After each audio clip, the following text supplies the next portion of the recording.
beautiful YouTube family. You're welcome to another episode of Nursing with Abby. I hope this meets you well. Thank you so much for always participating and supporting all my subscribers. I really appreciate you. If it's the first time of looking at me or visiting this channel, thank you so much for coming. I'd love you to like, share, and subscribe, and drop your comments. This will help us to support the channel and then help us to produce more awesome content. Now today I'm in pink, another pink. We are celebrating International Girl Child Day. Yes, we are celebrating International Girl Child Day, and it takes place October 11th every year. So I'm going to be talking about the girl child. I'm going to be talking about my own views about girl child, and we are all mothers. We are intending mothers. We are women, and some of us have gone through the good side of being a girl child and some the bad side of being a girl child, especially in some quarters that they do not take much premium on the girl child. So today I'm going to be discussing about what the day is about and what we can do as mothers, intending mothers, as singles, as women all over the world to ensure that the dignity and integrity of a girl child is maintained and sustained. That's it. So like I said before I go into that, let me introduce myself. For those who don't know me, I'm a nurse, I'm a midwife, I'm a public health advocate. My name is Abiodun. You can call me Nurse Abby for short. I talk about nursing, I talk about lifestyle, and everything in between.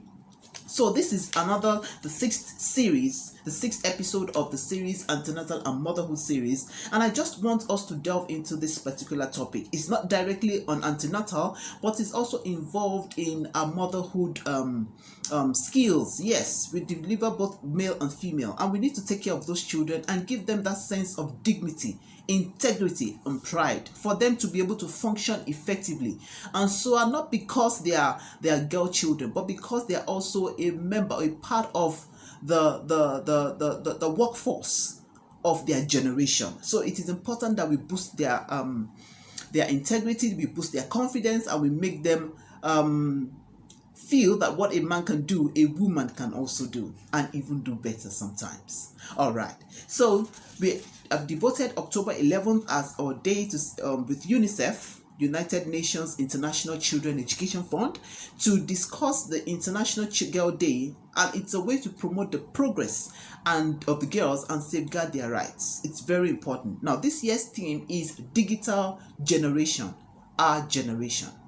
We all know that the year 2020 was the year of the COVID-19 hit all of us by the storm, and it's really disrupted academic activities across board. It disrupted every facet of our lives, and education not left out.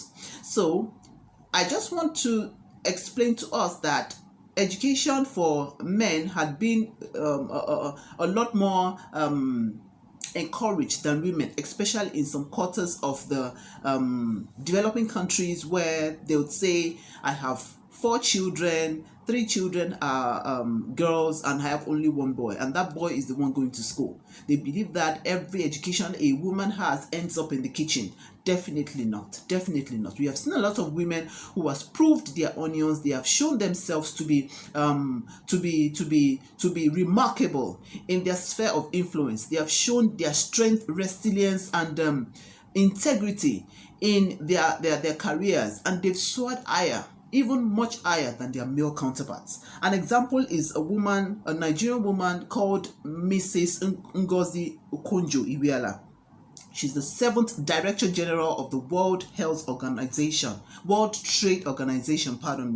and she assumed office October 2021.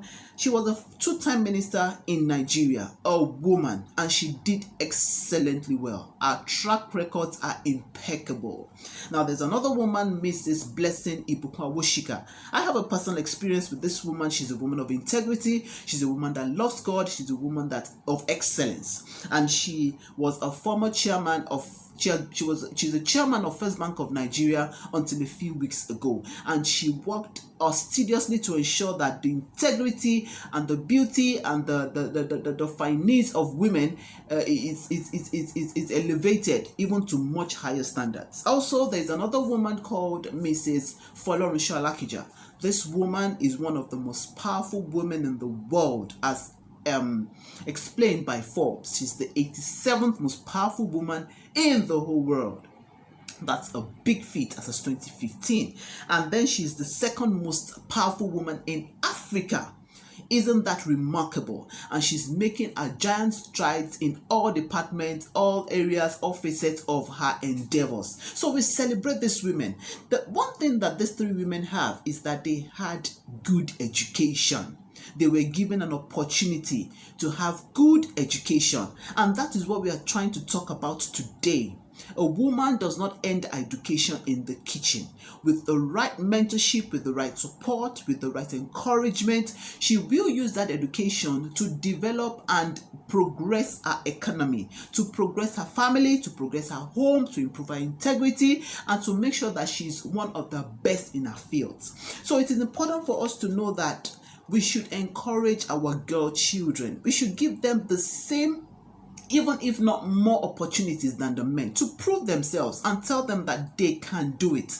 What a man can do, a woman can even do much better. We've had a lot of women who have delved into seemingly male-dominated jobs like plumbing, like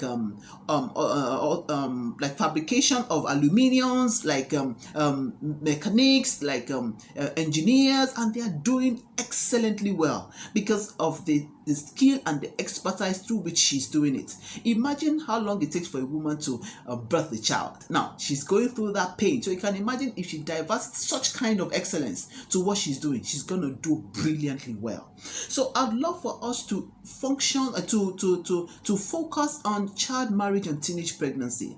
The COVID-19 put a lot of girls at home idle doing nothing. And digital generation, which is the theme for this year's International Girl Child Day, is very important because quite a lot of ladies do not even understand, they don't even know anything about internet, which could be a way of their education, a way of their learning, a way of motivation, a way of mentorship for a lot of women. So we try to encourage a lot of girls as from young age to be involved in digital technology. This is a way, in a form, it helps to alleviate poverty, which is the bane of child marriage. When the family say they cannot cater for the girl anymore, they offer her off to the highest bidder in child marriage, and that child definitely becomes miserable. The child becomes dejected. The child becomes she begins to have low self-esteem, and she does not function. And those are the things that we are trying to prevent. So we want our women to access gender equality. We want them to have access to education. We want there to be no violence against women, and there should be stringent measures against men that are violently abusing our women, both physically and sexually. Women are not sexual tools. They are a form of beauty. They're a form of fineness. They're beautiful. They're a beautiful thing to behold, and you need to take care of them as such. And we have to prevent forced child marriages. It still happens in some quarters, and it's disheartening because the child as little as 13 years, 12 years being stripped of her innocence just because she's a girl and she cannot do anything about it. By the time those teenage years is stripped away from her, she might probably run away from home, and she might become less of what she's supposed to be. So I'll encourage us to always make sure that you affirm to that your girl child. Tell her from the young age that you can become anything you want to become. You can be a nurse, a lawyer, a teacher, an accountant, an engineer. Just chase your dreams. Follow your dreams. You can do it. I have done it. You can do it. I can be the best that I can be, and I keep soaring to be the best.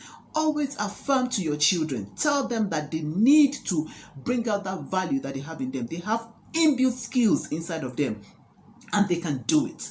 You as the mother, you are to affirm to your girl child. You are to affirm to her, even if you don't have that kind of education or affirmation. Please don't make your child suffer that same fate. Try as much as you can to educate your girl child, because when you educate a woman, you educate a nation. So till I see you in my next episode of this Antenatal and Motherhood series, I thank you so much for joining us. I'm open to collaborations. Please, your questions, your comments, your advert placement, you can reach me on my email address. I'll reply as soon as I can. So thank you so much for this time with me, and I hope to see you next time.